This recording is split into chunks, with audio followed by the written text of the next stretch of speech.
What's up, you guys? Void here, coming back at you all with another video. This time we're going to be looking at the top 10 mono black cards in the Commander format. First, let me go over some honorable mentions. Imperial Seal and Grim Tutor are not going to be on this list for obvious reasons. They're just too expensive, and the impact that they have on the format as a whole. This is primarily going to be multiplayer, which is relatively more casual. You just don't need this much money invested into a card when we already have other cards that are much cheaper than this that do the same thing. Hopefully these get reprinted in the future, but these are both hundreds of dollars each, so that's just insane.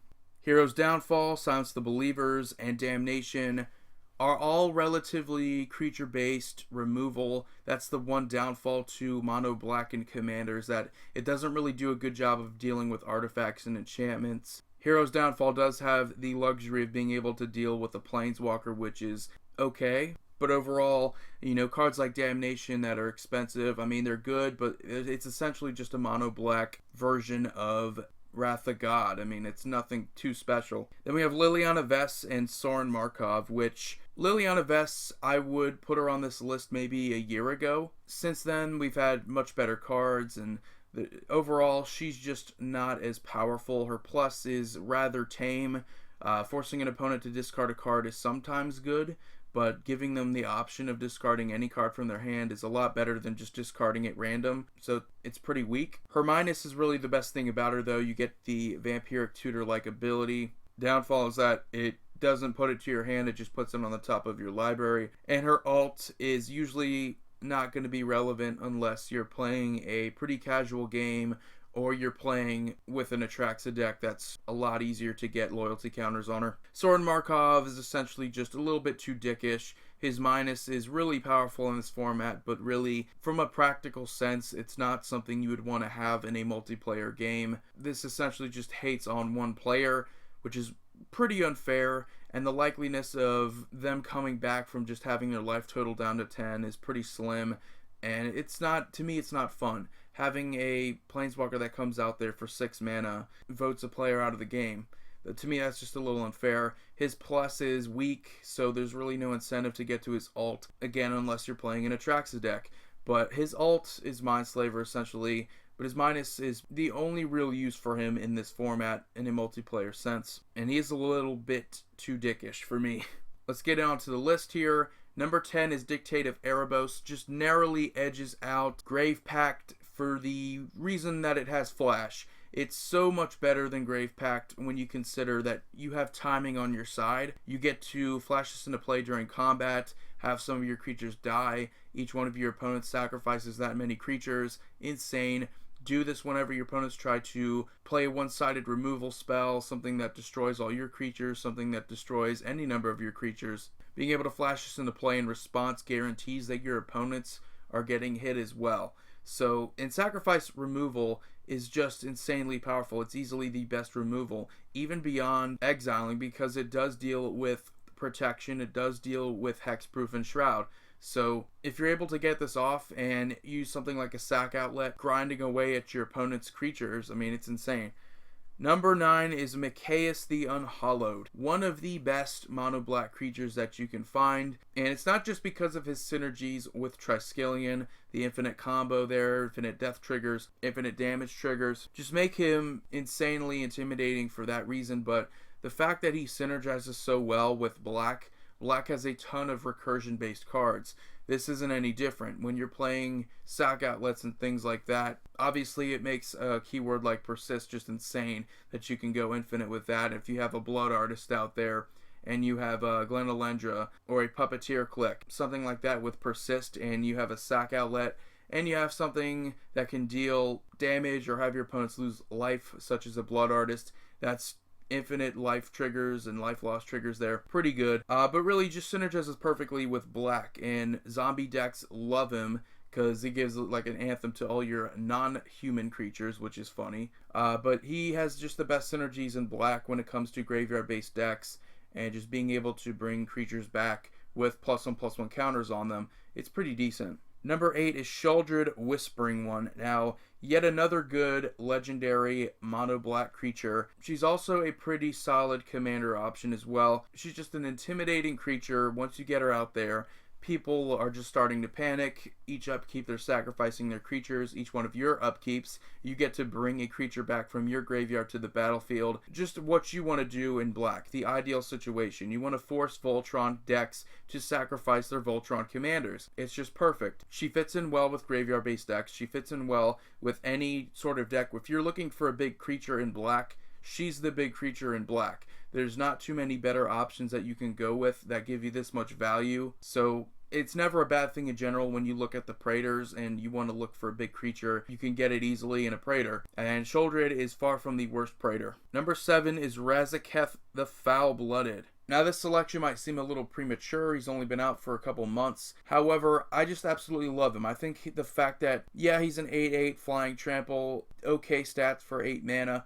But the fact that his activated ability is so strong that you get to repeatedly pay 2 life, sacrifice a creature, and tutor up something. Yes, please. I will take that any day. Throw this into something like Marin of Clan Neltoth, and you have just a combination of good sack triggers, and you get to tutor up your bombs. You get to tutor up your good cards. Just insanely powerful. It's good for just any number of decks. And another cool thing is that you could throw it into a Marcel the Pretender deck, because that dude absolutely loves busted activated abilities. But really, just any good mono black deck that has any number of creatures that you can take advantage of sacrificing, whether it's just you have a surplus of tokens, or you have good creatures that do something when they die. I mean, there's a lot of death triggers, things like that. You could take advantage of Blood Artists that way as well. Just a good mono black creature, and one of the best additions we've seen in a while to black. Number 6 is Toxic Deluge. Easily the best removal card in black for Commander, specifically because it doesn't destroy, and yes, it only deals with creatures, which is the main drawback with any black removal that you're going to face. Mono black has to deal with creatures, and the best way to deal with them is giving -1/-1. Now, you have Black Sun Zenith, which gives -1/-1 counters, but you do have to pay more mana into it. This is just 3 mana, and you pay extra life, and you get to give -1/-1 to all creatures equal to the amount of life that you pay. There's so many creatures that are indestructible in this format, and being able to just give all creatures -1/-1 is super efficient, and you're only putting 3 mana into that. Makes it a little bit better than Damnation. It's more efficient in comparison. And overall, when it comes to removal in general, black is usually one of the best colors to get removal for. Number 5 is Necropotence. There's always this argument, is it practical? Is it a little bit too flashy? Does it really deserve to be on this list? I think it does.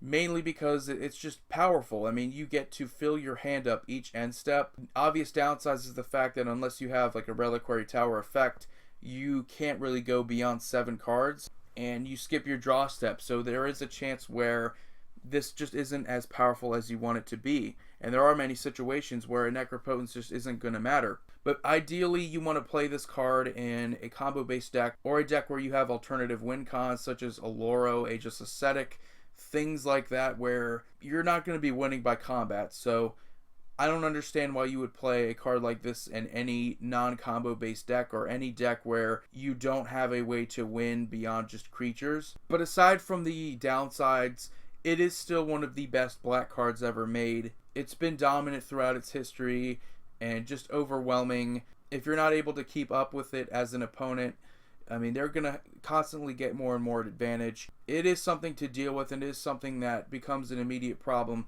However, again, a lot of people know what Necropotence is. A lot of people know that it is one of the best black cards ever, and if you do leave it alone, your opponents are eventually going to win the game. For that reason, the fact that it is an immediate threat that needs to be dealt with is the main reason why it made this list. Number 4 is Sedition Undead Vizier.